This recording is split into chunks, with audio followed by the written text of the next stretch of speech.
आज की वीडियो में हम लोग बात करेंगे motion in a straight line में इंटीग्रेशन का कॉन्सेप्ट, इंटीग्रेशन का यूज कैसे करते हैं। ठीक है, लास्ट वीडियो में हमने देखा था motion in a straight line में डिफरेंशिएशन का बहुत सारा यूज भी देखा था और कहाँ कहाँ पे यूज होगा, कैसे हम लोग इंस्टेंटेनियस वेलोसिटी और इंस्टेंटेनियस एक्सेलरेशन फाइंड करेंगे। ये ऑलरेडी कंप्लीट बहुत सारा क्वेश्चन भी प्रैक्टिस किया था लास्ट वीडियो में। अगर आपको वहाँ पे डाउट है कैसे डिफरेंशिएशन का concept motion in a straight line chapter में यूज करना है, देन आप वहाँ पे जाके देख सकते हैं। और आज की वीडियो हम लोग देखेंगे इंटीग्रेशन कैसे motion in a straight line में यूज करेंगे। ठीक है, तो motion in a straight line chapter से इंटीग्रेशन के बेसिस पे एक दो बार ही नीट में आया हुआ है, लेकिन जेई में बहुत बार रैंडमली पूछा गया है। ठीक है, तो पूरा डिटेल में नहीं पढ़ेंगे, लेकिन जितना आवश्यक है हमें, जितना ज़रूरी है फिजिक्स में इंटीग्रेशन का कॉन्सेप्ट, वो सब हम लोग यहाँ पे देखेंगे। ठीक है, क्लियर है? तो आइए हम लोग स्टार्ट करते हैं। तो लास्ट वीडियो में हमने देखा था अगर हमें इंस्टेंटेनियस वेलोसिटी फाइंड करना है देन dx डिवाइडेड dt हम लोग कर लेंगे। ठीक है, और अगर इंस्टेंटेनियस एक्सेलरेशन फाइंड करना है देन dv डिवाइडेड dt हम लोग कर देते थे। अगर यहाँ पे क्रॉस मल्टीप्लाई किया जाएगा, ठीक है, यहाँ पे क्रॉस मल्टीप्लाई किया जाएगा तो dt v के साथ मल्टीप्लाई हो जाएगा और dx इसके नीचे 1 है, dx 1 के साथ मल्टीप्लाई हो जाएगा। ठीक है, तो dx इक्वल v dt। ठीक है, और यहाँ पे क्या आएगा क्रॉस मल्टीप्लाई करने से dv इक्वल a dt। बस इसी को हमें समझना है। इसी का ये एकदम छोटा सा dv है और ये एकदम छोटा सा dx है। dx का मतलब वेरी वेरी स्मॉल डिस्प्लेसमेंट और dv का मतलब वेरी वेरी स्मॉल वेलोसिटी। ठीक है, तो यहाँ पे अगर हम इंटीग्रेशन का कॉन्सेप्ट यूज करेंगे, तो इंटीग्रेशन का मतलब क्या होता है अभी हम लोग देखेंगे। यहाँ पे इंटीग्रेशन का मतलब होता है समेशन। ठीक है, यानी कि बहुत छोटे छोटे क्वांटिटी को इनफाइनाइट टाइम्स जब प्लस करेंगे देन उसका वैल्यू कितना आएगा, वहाँ पे हम इंटीग्रेशन का कॉन्सेप्ट यूज करेंगे। जैसे मान लीजिए हमें 1 से लेकर के 100 तक नंबर्स को, इंटीजर्स को प्लस करना है, देन हम समेशन का यूज करते हैं। ठीक है, अगर 1 से लेकर 100 तक हमें नंबर्स को प्लस करना है, समेशन का यूज करते हैं। लेकिन मान लीजिए एक very very very small quantity है, उसको इनफाइनाइट टाइम्स सम करना है, देन वहाँ पे हम इंटीग्रेशन का कॉन्सेप्ट लगाते हैं। क्लियर है कि नहीं? तो अभी के लिए आपको केवल इतना ही समझना है, dx क्या है, very very very small displacement. जब यहाँ पे इंटीग्रेशन लगा दिया जाएगा, यानी कि dx plus dx plus dx plus dx plus dx कितना आ जाएगा, ये इनफाइनाइट टाइम जब करेंगे यहाँ पे तो कितना आ जाएगा, x के बराबर आ जाएगा। क्लियर है कि नहीं? ठीक है, तो इंटीग्रेशन ऑफ dx हमें x दे देगा इक्वल इंटीग्रेशन v dt। और इस वाले पार्ट को कैसे सॉल्व किया जाएगा ये हमें सीखने की जरूरत है। ठीक है ना, ये हमें इंटीग्रेशन में, मैथ में सीखने की जरूरत है। अभी में हम लोग बात करेंगे। ठीक है, और यहाँ पे क्या हो रहा है, नीचे dv very very small velocity, जब वेरी वेरी स्मॉल वेलोसिटी को इनफाइनाइट टाइम्स प्लस करेंगे, यानी कि dv plus infinite time plus करेंगे तो हमें क्या मिल जाएगा, ये कंप्लीट v मिल जाएगा। ठीक है, इंटीग्रेशन a dt। क्लियर हो रहा है? ठीक है, तो अगर इंस्टेंटेनियस वेलोसिटी फाइंड करना है तो dx डिवाइडेड dt डिफरेंशिएशन का यूज करना है। इंस्टेंटेनियस एक्सेलरेशन फाइंड करना है देन डिफरेंशिएशन का यूज करना है। अगर हमें डिस्प्लेसमेंट फाइंड करना है, एक मिनट, हाँ, डिस्प्लेसमेंट फाइंड करना है, उस केस में हमें इंटीग्रेशन का कॉन्सेप्ट यूज करना है। वेलोसिटी फाइंड करना है, एक्सेलरेशन दिया गया है, देन अगेन हमें इंटीग्रेशन का कॉन्सेप्ट यूज करना है। ठीक है, तो ये दो चीज़ आपको ध्यान रखना है, ये दो चीज़, और डिफरेंशिएशन के लिए ये दो चीज़। ठीक है, क्लियर है कि नहीं? इसको नोट कीजिए। अभी इसको 1 बाय 1 हम लोग देखेंगे, इंटीग्रेशन एक्चुअल में है क्या चीज़ उसको भी देखेंगे। पूरा डिटेल में तो नहीं जाएंगे, मैथमेटिक्स का कॉन्सेप्ट है ये, लेकिन फिर भी हम लोग उतना जरूर समझेंगे जितना फिजिक्स में आवश्यक है। ठीक है, सपोज मान लीजिए हमारे पास एक लाइन है, ठीक है, ये आगे भी जा रहा है और ये पीछे भी जा रहा है, और इस पर मैंने छोटा सा लेंथ लिया dx, छोटा सा लेंथ हमने ले लिया। क्लियर है कि नहीं?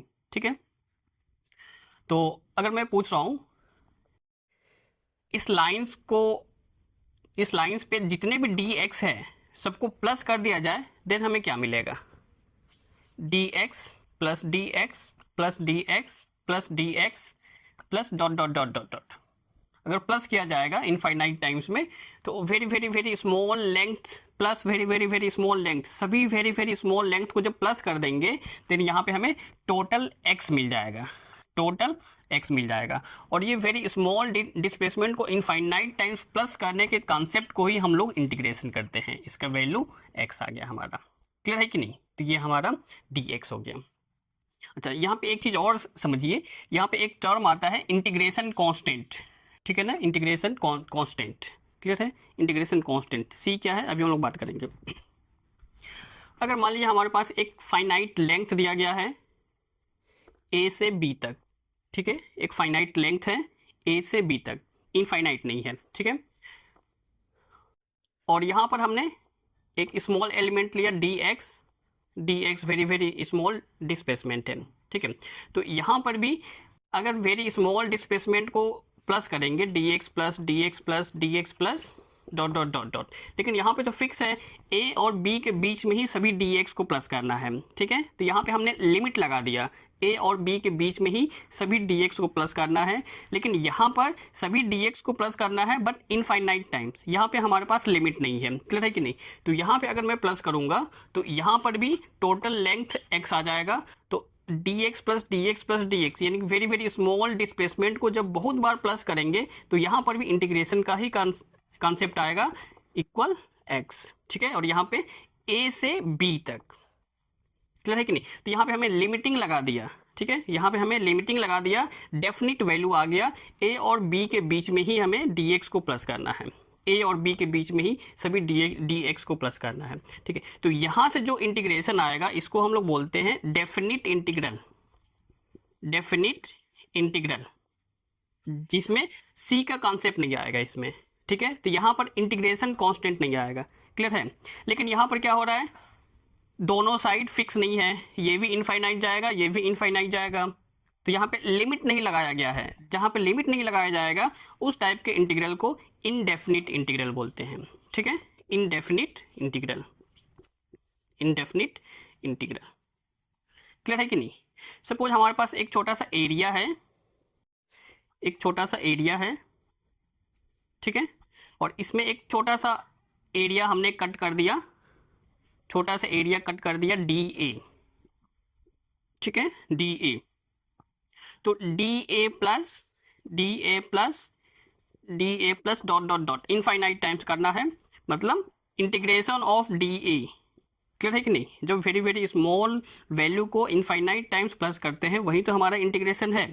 तो DA plus dot dot dot infinite times, मतलब इसको शॉर्ट में कैसे लिखा जाएगा, इंटीग्रल DA। तो सभी स्मॉल एरिया को प्लस कर देंगे तो एक कंप्लीट एरिया हमें मिल जाएगा। क्लियर है कि नहीं? एक कंप्लीट एरिया हमें मिल जाएगा, ठीक है, इसको नोट कीजिए। तो यहाँ पे आपको ये ध्यान रखना है, जब भी इंडेफिनिट इंटीग्रल आएगा यानी कि जहाँ पे लिमिट नहीं रहेगा वहाँ पे इंटीग्रेशन कांस्टेंट रहेगा, और जहाँ पे लिमिट लगा दिया जाएगा वहाँ पे इंटीग्रेशन कांस्टेंट नहीं रहेगा, ठीक है। तो ऐसा क्यों बता रहा हूँ, क्योंकि यहाँ पे सी के कॉन्सेप्ट के बेसिस पे भी कई बार जेई में क्वेश्चन पूछा गया है और नीट में भी पूछा गया है। क्लियर है कि नहीं? इसको नोट कीजिए आप लोग।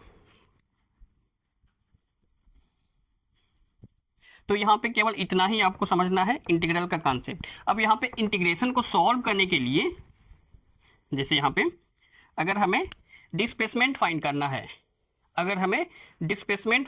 है, then integration of v dt, v क्या होना चाहिए, टाइम का एक फंक्शन होना चाहिए, यानी कि v एक ऐसा फंक्शन है जो टाइम के साथ चेंज हो रहा है। क्लियर है? और अगर वेलोसिटी फाइंड करना है then integration of a dt, ठीक है, a dt। तो इस इंटीग्रेशन को कैसे सॉल्व किया जाएगा, यहाँ पे 2-3 फार्मूला इंटीग्रेशन का हम लोग देखेंगे, पूरा कॉन्सेप्ट आपका क्लियर हो जाएगा, पूरा question motion in a straight line का सॉल्व हो जाएगा यहाँ पे, ठीक है। तो इसको भी नोट कीजिए, डिस्प्लेसमेंट फाइंड करने का मतलब integration of v dt, velocity find करने का मतलब integration of a dt। a time का फंक्शन होना चाहिए, v टाइम का फंक्शन होना चाहिए। क्लियर है कि नहीं? ठीक है, नोट कीजिए इसको। फार्मूला तो यहाँ पे पहला फार्मूला ये आता है,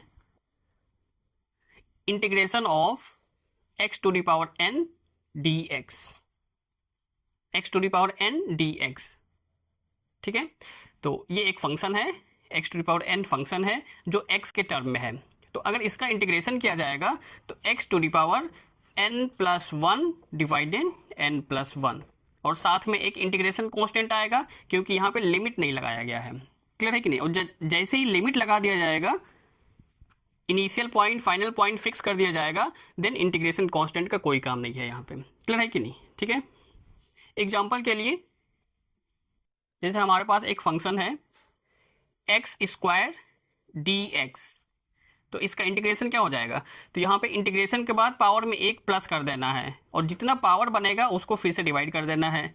तो यहाँ पे इंटीग्रेशन के बाद 2 + 1 डिवाइडेड 2 + 1 इक्वल x⁻³ डिवाइडेड 3, ठीक है।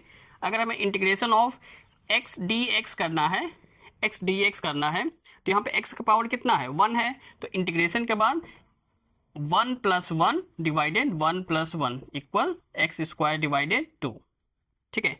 अगर हमें इंटीग्रेशन ऑफ dx करना है, तो इंटीग्रेशन ऑफ dx करना है, तो इसका मतलब ये हो गया, ध्यान से समझिए, इंटीग्रेशन ऑफ dx का मतलब क्या हो गया, integration of x⁻0 dx, x⁻0 का मतलब 1 और यहाँ पे 1 ऑलरेडी है, क्लियर है कि नहीं, यहाँ पर 1 ऑलरेडी है। तो डिफरेंशिएट इंटीग्रेशन के बाद हम लोग पावर में एक प्लस कर दिया जाएगा, तो x⁻0 + 1 डिवाइडेड 0 + 1 यानी कि x⁻1 डिवाइडेड 1 यानी कि x आ गया, ठीक है। तो अगर dx का इंटीग्रेशन करेंगे तो यहाँ पे केवल x आ जाएगा। अच्छा, यहाँ पे प्लस c भी रहेगा इंटीग्रेशन कांस्टेंट, यहाँ पर भी इंटीग्रेशन कांस्टेंट, ठीक है। तो dx का इंटीग्रेशन हमने ऐसे किया तो यहाँ पे x आ गया और साथ में इंटीग्रेशन कांस्टेंट आ गया। क्लियर है कि नहीं, ठीक है। अच्छा, अगर मान लीजिए √x का इंटीग्रेशन करना है, √x dx, तो √x का मतलब क्या होता है, x⁻1/2 dx, ठीक है। तो इंटीग्रेशन के बाद पावर में एक प्लस किया जाता है डिवाइडेड 1/2 + 1 इक्वल x⁻1/2 + 1 का मतलब 3/2 डिवाइडेड 3/2 इक्वल 2 ऊपर चला जाएगा 2/3 इंटू x⁻3/2। क्लियर है कि नहीं। अगर हमें इंटीग्रेशन ऑफ x⁻−2 dx करना है, यानी कि x⁻−2 का इंटीग्रेशन करना है, देन क्या हो जाएगा, ये x⁻−2 + 1 डिवाइडेड -2 + 1 इक्वल x⁻ कितना बचेगा, -1 बचेगा डिवाइडेड -1। क्लियर है कि नहीं, ठीक है। तो -1 सामने माइनस आ जाएगा, x⁻−1 का मतलब 1 डिवाइडेड x, ठीक है। क्लियर है कि नहीं। तो एक ही फार्मूला के बेसिस पे ये सब हमने कुछ एग्जांपल देखा, नोट कीजिए इसको।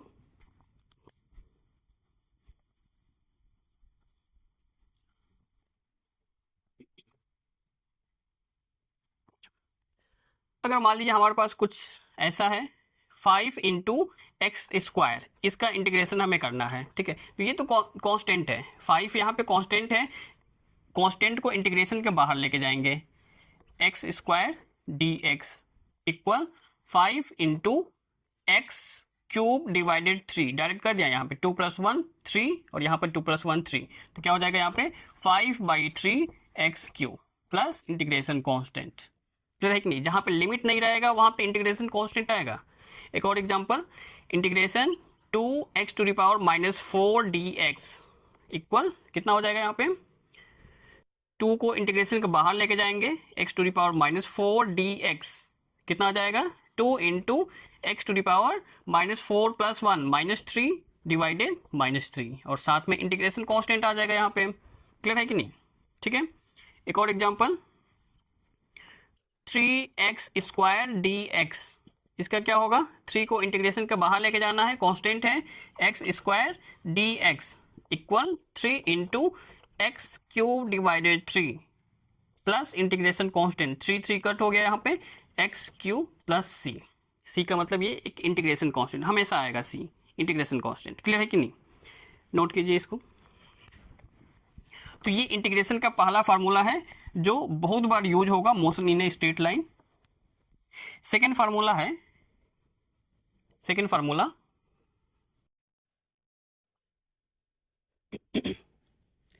Integration of 5 dx, integration of 5 dx, ठीक है।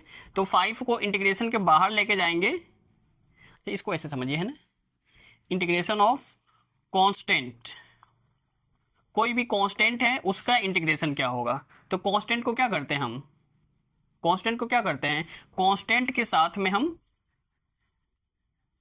x का मल्टीप्लाई कर देंगे। कैसे होगा यहाँ पे समझिए, जैसे 5dx, 5 का इंटीग्रेशन हमें करना है, ठीक है, तो 5 कांस्टेंट है, इंटीग्रेशन के बाहर लेके जाएंगे, और dx का इंटीग्रेशन अभी हमने देखा है, इंटीग्रेशन ऑफ dx का मतलब क्या हो गया, integration of x to the power gx, x to the power 0 1, और यहाँ पे 1 ऑलरेडी है, तो x to the power 0 plus 1 divided 0 plus 1 plus c, तो x to the power 1 divided 1 plus c, यानी कि x प्लस c। क्लियर है कि नहीं? ठीक है, तो इक्वल 5x, साथ में इंटीग्रेशन कांस्टेंट आ जाएगा। क्लियर है? अगर मान लीजिए इंटीग्रेशन ऑफ -2 dx कितना आ जाएगा इसका, तो -2x आ जाएगा plus c, integration of 100 dx इसका कितना हो जाएगा 100x plus c, integration of dx कितना आ जाएगा, यहाँ पे 1 है, 1 इंटू एक्स, एक्स प्लस सी। क्लियर है कि नहीं? तो ये हो गया। तो ये दो फार्मूला इंटीग्रेशन का बहुत बार यूज होगा, और मुझे लग रहा है यहाँ पे मैक्सिमम क्वेश्चन में ये दो फार्मूला ही यूज होगा आपका। ठीक है, तो इसको नोट कीजिए।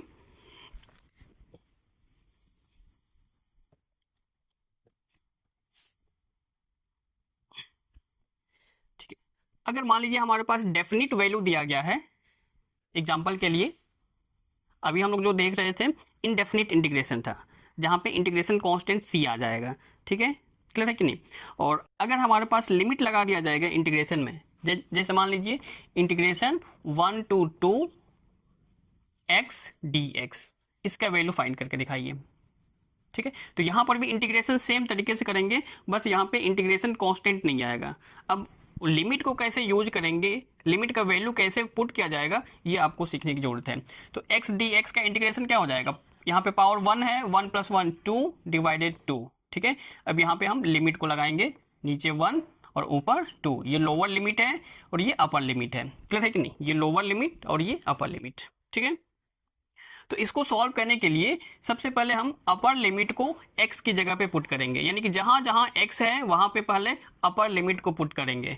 तो x एक जगह पे है 2² डिवाइडेड 2, फिर माइनस साइन, फिर लोअर लिमिट को x की जगह पे पुट करेंगे 1² डिवाइडेड 2, कितना आ जाएगा यहाँ पे 2 2 जा 4 डिवाइडेड 2, 2 आ जाएगा -1/2 इक्वल कितना आ जाएगा 2 - 1/2 3/2। ठीक है, 3/2। एक और example, integration of 0 to 3 x² dx। ठीक है, अच्छा यहाँ पे ध्यान दीजिए, यहाँ पे c नहीं आ रहा है, क्यों? क्योंकि लिमिट हमने लगा दिया, डेफिनिट इंटीग्रेशन है। तो इसका इंटीग्रेशन होगा x³ डिवाइडेड 3, और हमने लिमिट लगा दिया 0 से 3, 0 लोअर लिमिट है और 3 अपर लिमिट है। तो इसको सॉल्व कैसे करेंगे, इस वाले वैल्यू को सॉल्व कैसे करेंगे, पहले जहां जहां x है वहां पे अपर लिमिट का वैल्यू पुट करेंगे, माइनस फिर जहां जहां x है वहां पे लोअर लिमिट का वैल्यू पुट करेंगे। तो पहले अपर लिमिट वैल्यू पुट करेंगे, यानी कि 3 को पुट करेंगे, 3³ डिवाइडेड 3 माइनस 0 पुट करेंगे तो 0 डिवाइडेड 3, तो ये आपका एक एक 3 कट हो जाएगा, 3², 9 - 0 इक्वल 9। क्लियर है कि नहीं? नोट कीजिए इसको।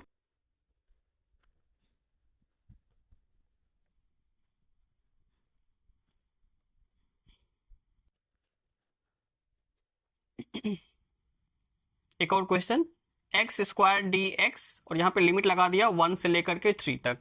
ठीक है, तो x³ डिवाइडेड 3 इंटीग्रेशन आ जाएगा, और लिमिट लोअर लिमिट और ये अपर लिमिट हो गया। ठीक है, तो पहले अपर लिमिट का वैल्यू पुट करेंगे 3³ divided 3 minus lower limit 1³ divided 3, कितना आ जाएगा यहाँ पे एक एक 3 कट हो जाएगा, 3² यानी कि 9 माइनस 1/3, तो 9 - 1/3 कितना होगा 3 एलसीएम होगा, 1 3 या 3, 3 9 या 27 minus 1 equal 26/3।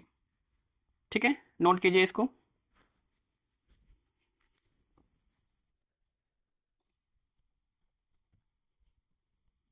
Find the value of the following, find the value of the following. One number, integration 0 to 2 2x² plus x, D X 2 number 1 से 3 5x D X 3 0 to 4 root x D X 4 root integration 1 से लेकर के 3 2t square plus 3t dt। अब यहाँ पे dt लगाना है क्योंकि फंक्शन t के साथ वेरिएबल है, t में वेरिएबल है तो dt लगाना है। अगर फंक्शन x में वेरिएबल है dx, x में वेरिएबल है dx, फंक्शन x में वेरिएबल है dx, और यहाँ पर फंक्शन अगर t में वेरिएबल है तो हमें dt लगाना होगा। क्लियर है कि नहीं? ठीक है, इसको 1 बाई 1 हम लोग सॉल्व करेंगे। अच्छा, यहाँ पे एक क्वेश्चन और लेते हैं 5 number, integration 2t plus 5 dt। यहाँ पे लिमिट नहीं है, ठीक है, यहाँ पे लिमिट नहीं है। 1 number 0 to 2 2x square plus x dx, ठीक है, इसका इंटीग्रेशन करना है तो डायरेक्ट करते हैं हम लोग। 2 into x Q divided 3 plus x square divided 2। Clear है कि नहीं? इंटीग्रेशन आ गया। अब यहाँ पे लिमिट कितना है? 0 से लेकर के 2 तक, 0 से लेकर के 2 तक। तो पहले हमें क्या करना है? पहले अपर लिमिट को पुट करना है माइनस लोअर लिमिट को पुट करना है। क्लियर है कि नहीं? ठीक है, तो अपर लिमिट को पुट करेंगे तो जहाँ जहाँ x है वहाँ पे 2 रखना है। तो 2 into 2 cube divided 3 plus 2 square divided 2 minus, अब 0 को पुट करना है। 2 इंटू 0 डिवाइडेड 3 प्लस 0 डिवाइडेड 2। ठीक है, तो सेकेंड टर्म तो 0 बन गया। ठीक है, सेकेंड टर्म 0 बन गया। यहाँ पे कितना आ रहा है? 2 to the power 3, 2 to the 4 to the 8, 8 to the 16, 16 divided 3 plus एक एक 2 कट हो जाएगा, ये 2 आ जाएगा। तो फाइनली 16 डिवाइडेड 3 प्लस 2 कितना हो गया? प्लस 2 कितना हो जाएगा? 3 एलसीएम लेंगे। 16 प्लस 1 3 जा 3, 3 2 जा 6, ये 22/3, 22/3। क्लियर है कि नहीं? नोट कीजिए इसको।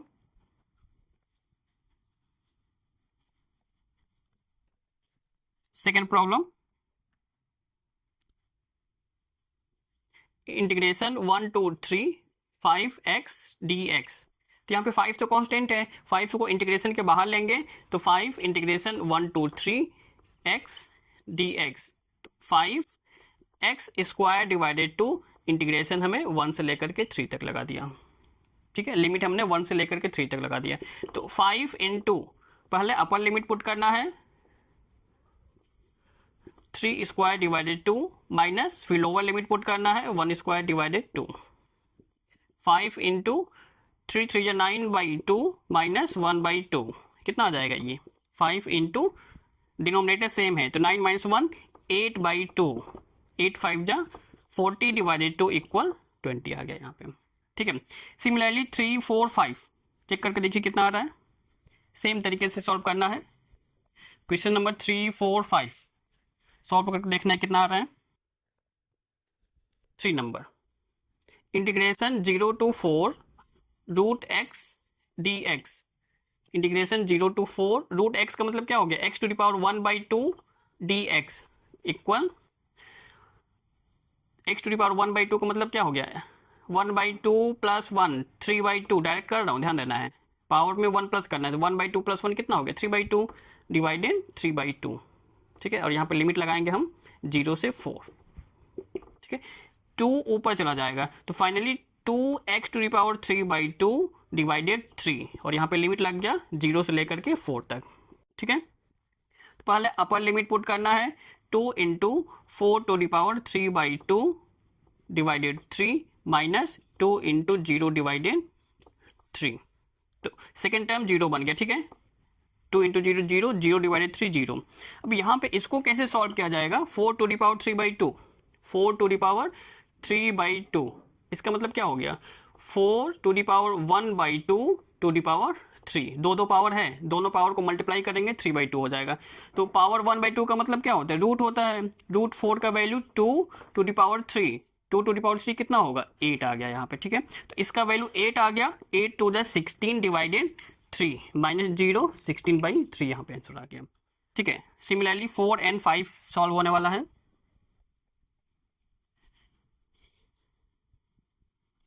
4 number, integration 1 to 3 2t square plus 3t dt direct करूंगा, यहाँ पे समझिए 2 into t to the power 3 divided 3 plus 3t square divided 2, limit लगाएंगे 1 से लेकर के 3, ये 2 है, ठीक है।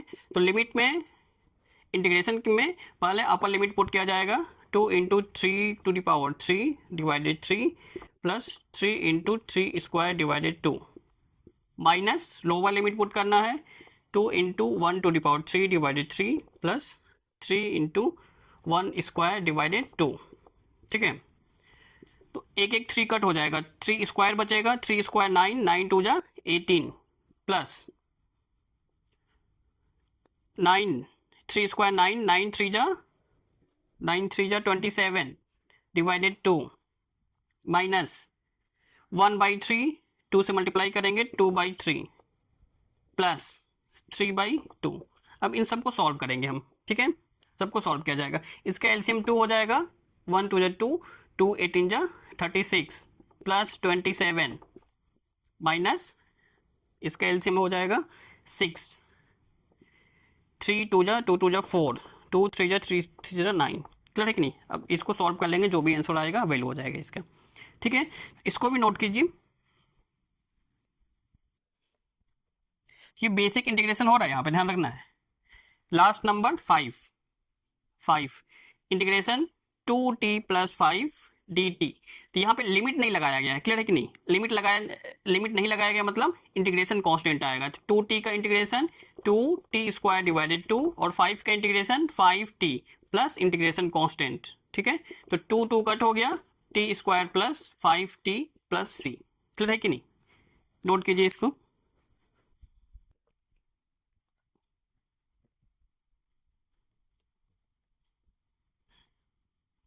ठीक है, ठीक है ना। अगर हमें डिस्प्लेसमेंट फाइंड करना है तो integration v dt, velocity find करना है इंटीग्रेशन a dt, इसको याद रखिए, क्लियर है, ठीक है।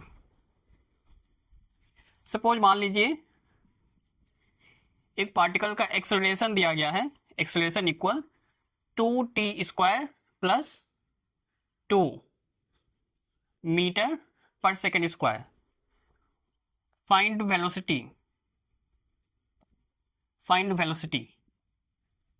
तो वेलोसिटी के लिए क्या करेंगे हम, इंटीग्रेशन a dt, ठीक है। यहाँ पे लिमिट नहीं लगाया गया है, ध्यान देना है। तो इंटीग्रेशन a की जगह पे इसका वैल्यू रखेंगे 2t square plus 2 dt, 2t square का इंटीग्रेशन क्या होगा, डायरेक्ट करना है यहाँ पे 2 into t to the power 3 divided 3 plus 2 का integration 2t equal 2t cube divided 3 plus 2t, अच्छा यहाँ पे इंटीग्रेशन कांस्टेंट आएगा प्लस c आ गया, क्लियर है। नोट कीजिए,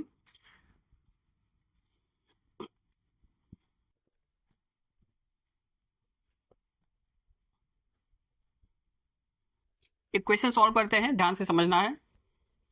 द एक्सेलरेशन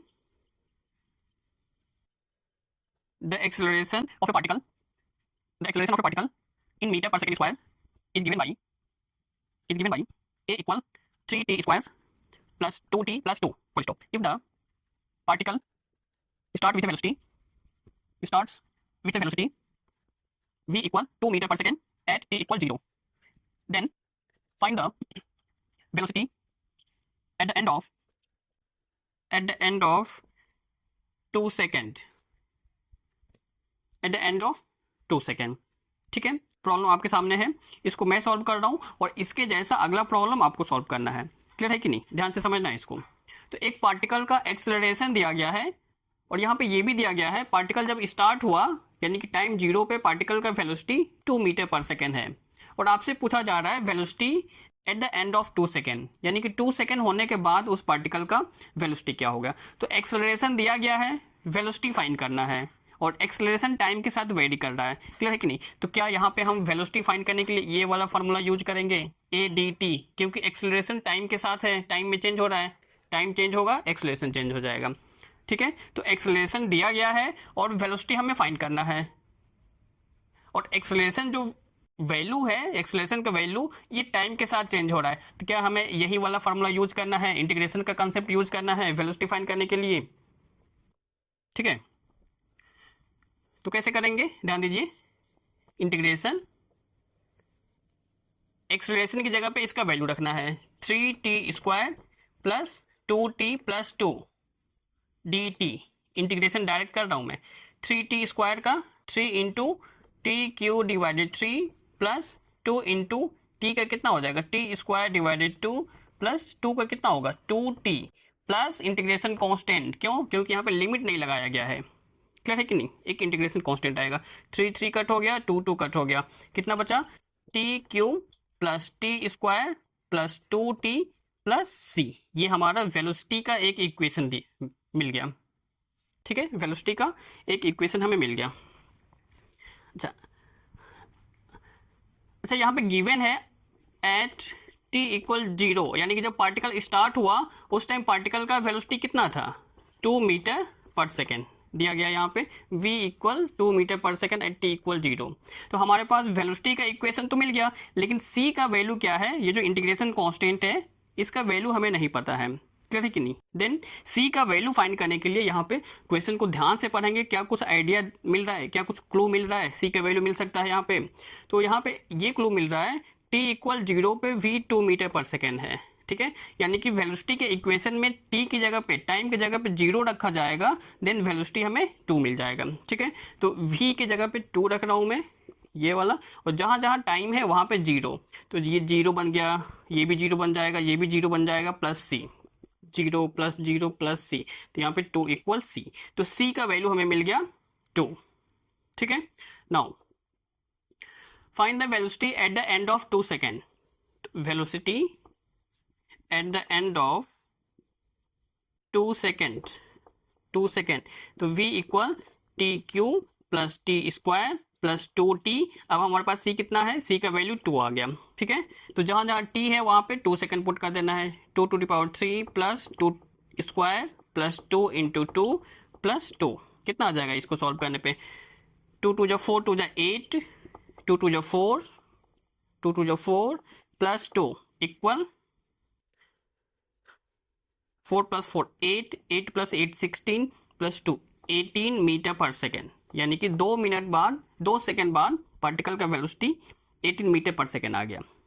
क्लियर है कि नहीं, आसान तो है, बस आपको इंटीग्रेशन का जो बेसिक चीज़ें हैं ये आपको सीखने की ज़रूरत है, और मुझे नहीं लग रहा इससे ज़्यादा और कॉम्प्लिकेटेड जेईई या फिर नीट में आएगा। इंटीग्रेशन तो मेन कॉन्सेप्ट आपका फिजिक्स में मिलेगा, मैथ में मिलेगा, फिजिक्स में नहीं, मेन इंटीग्रेशन तो आपका मैथमेटिक्स है, लेकिन फिजिक्स में आपका इतना ही बेसिक चीज़ आपको सीखना है, कैसे वेलोसिटी फाइंड करेंगे, डिस्प्लेसमेंट कैसे फाइंड करेंगे। क्लियर है कि नहीं, नोट कीजिए, और इसके जैसा अगला प्रॉब्लम दे रहा हूँ, सॉल्व करने की कोशिश कीजिए आप लोग।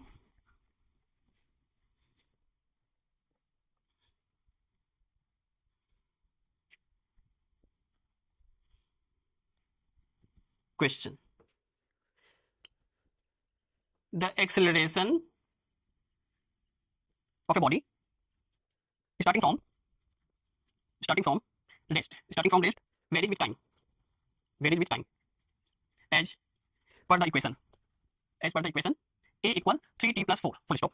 the velocity of the body at time t = 2 seconds will be option दिया गया है, ऑप्शन ए 10 मीटर पर सेकेंड, ऑप्शन बी 18 मीटर पर सेकेंड, ऑप्शन सी 40 मीटर पर सेकेंड, ऑप्शन डी 26 मीटर पर सेकेंड।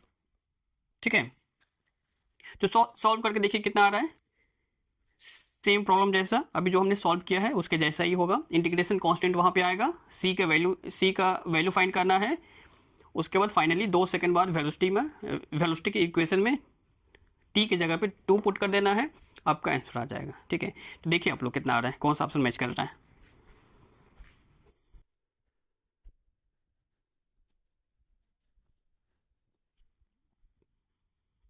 ठीक है, तो एक्सेलरेशन का इक्वेशन दिया गया है a = 3t + 4।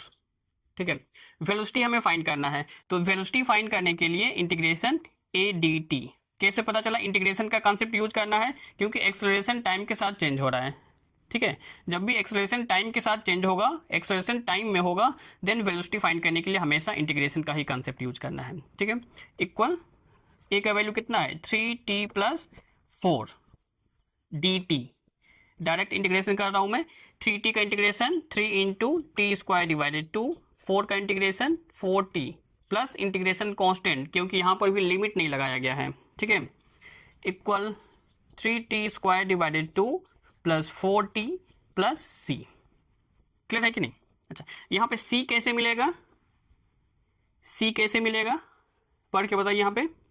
तो यहाँ पे एक क्लू दिख रहा है, starting from rest, starting from rest, यानी कि जब टाइम जीरो था, जब टाइम जीरो था उस टाइम वेलोसिटी कितना है 0 मीटर पर सेकेंड, जीरो है।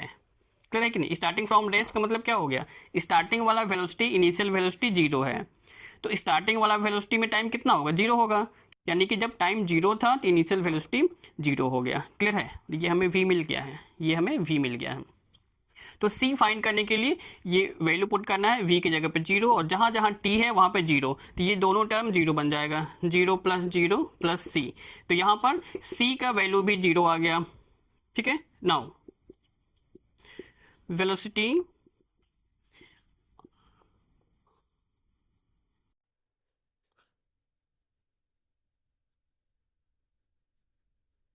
velocity of the body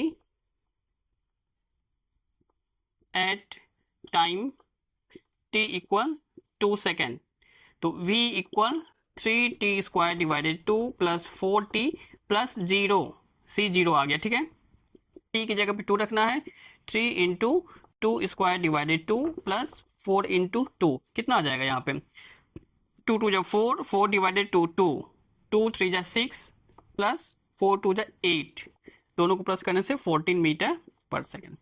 ठीक है, सी ऑप्शन इसका करेक्ट हो गया। क्लियर है कि नहीं? ठीक है, नोट कीजिए इसको।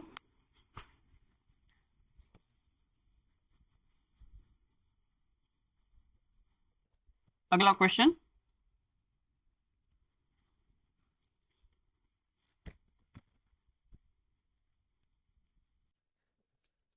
a particle is moving with a velocity of v equal 3 plus 6t plus 9t square centimeter per second. The displacement of the particle in time interval t equal 5 second to t equal 8 second each. Option A 1352 centimeter, option B 1287 centimeter, option C 1182 centimeter, option D 11000 centimetre. ठीक है, तो यहाँ पर भी same काम करना है, बस यहाँ पे लिमिट आ गया है, एक टाइम का इंटरवल दिया गया है। ठीक है, प्रोसीजर सेम रहेगा, इंटीग्रेशन सेम रहेगा, बस यहाँ पे लिमिट लगा दिया गया है, t इक्वल 5 सेकेंड से लेकर के t इक्वल 8 सेकेंड, और जहाँ पे लिमिट लग जाएगा वहाँ पे इंटीग्रेशन कांस्टेंट c नहीं आएगा। क्लियर है कि नहीं? ठीक है, वेलोसिटी टाइम के साथ वेरी कर रहा है और हमें डिस्प्लेसमेंट फाइंड करना है, तो क्या यहाँ पर भी इंटीग्रेशन का ही कॉन्सेप्ट यूज होगा? कैसे पता चल रहा है इंटीग्रेशन का कॉन्सेप्ट यूज होगा?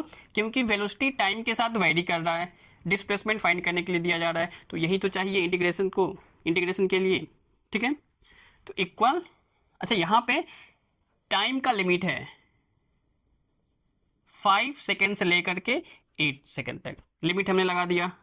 क्लियर है कि नहीं? लिमिट लगा दिया, इक्वल 5 to 8, और v का वैल्यू कितना है 3 plus 6t plus 9t square dt। Direct solve कर रहा हूं मैं यहाँ पे, 3 का इंटीग्रेशन 3t, 6t का integration 6t square divided 2, 9t square का integration 9 into t to the power 3 divided 3। ठीक है, और यहाँ पे लिमिट लगा दे रहा हूं मैं 5 से 8 तक। ठीक है, तो 3t प्लस 2 3 जा 2 से 6 कट हो जाएगा 3 टाइम्स में, 3t स्क्वायर प्लस 3 3 जा 9, यहाँ पे 3 आ जाएगा 3t क्यूब, और लिमिट लग गया 5 से लेकर के 8 तक। ठीक है। अब इसको सॉल्व करने का तरीका क्या है, अभी हमने देखा है थोड़ी देर पहले, अपर लिमिट का वैल्यू पुट करेंगे माइनस लोअर लिमिट का वैल्यू, ठीक है। तो जहां जहां टी है वहां पे पहले अपर लिमिट 8 को पुट किया जाएगा।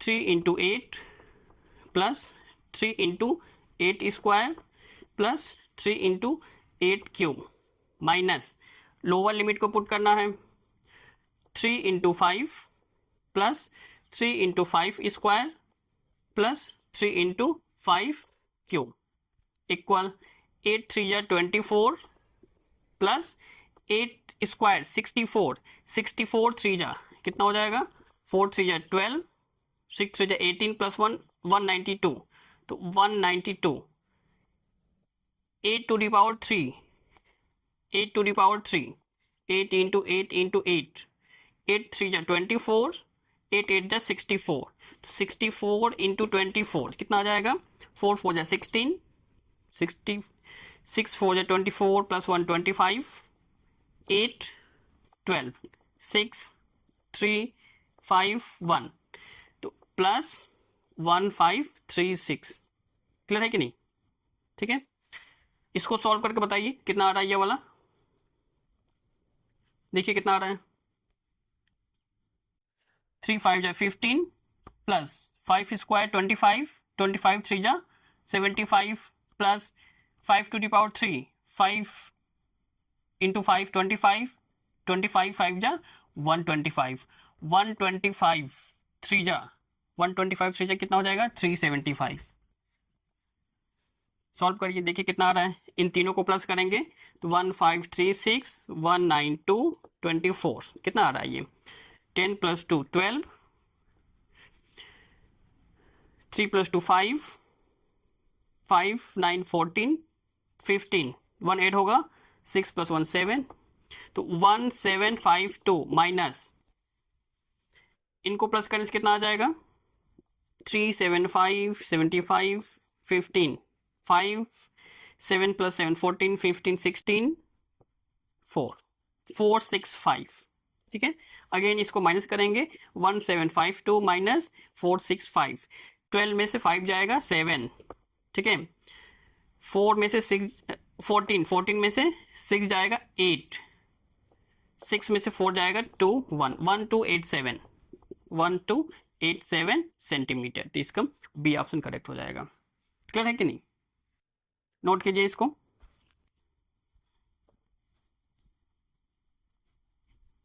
एक और last question,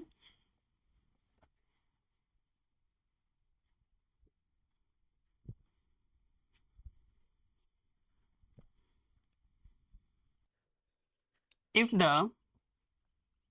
velocity of a particle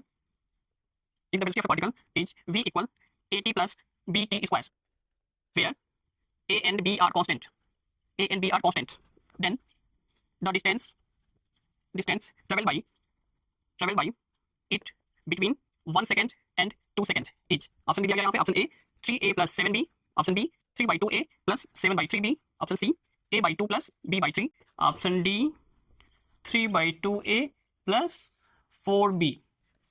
तो अभी जो प्रॉब्लम इसके पहले वाला सॉल्व किया गया है उसके जैसा ही सेम होगा, क्योंकि यहाँ पर भी लिमिट लगा दिया गया है, टाइम 1 सेकेंड से लेकर के 2 सेकेंड के बीच में कितना डिस्टेंस ट्रेवल किया जा रहा है। तो यहाँ पर भी इंटीग्रेशन कांस्टेंट सी नहीं आएगा। क्यों नहीं आएगा? क्योंकि यहाँ पे लिमिट हमने लगा दिया। ठीक है, सॉल्व करके देखिए कितना आ रहा है यहाँ पे, करेक्ट आंसर बताना है, सेम प्रोसीजर।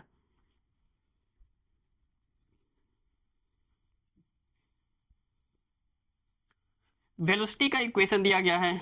अच्छा, वेलोसिटी यहाँ पे टाइम के साथ वेरी कर रहा है, तो डिस्टेंस फाइंड करने के लिए क्या अगेन यहाँ पे इंटीग्रेशन का ही कॉन्सेप्ट लगेगा?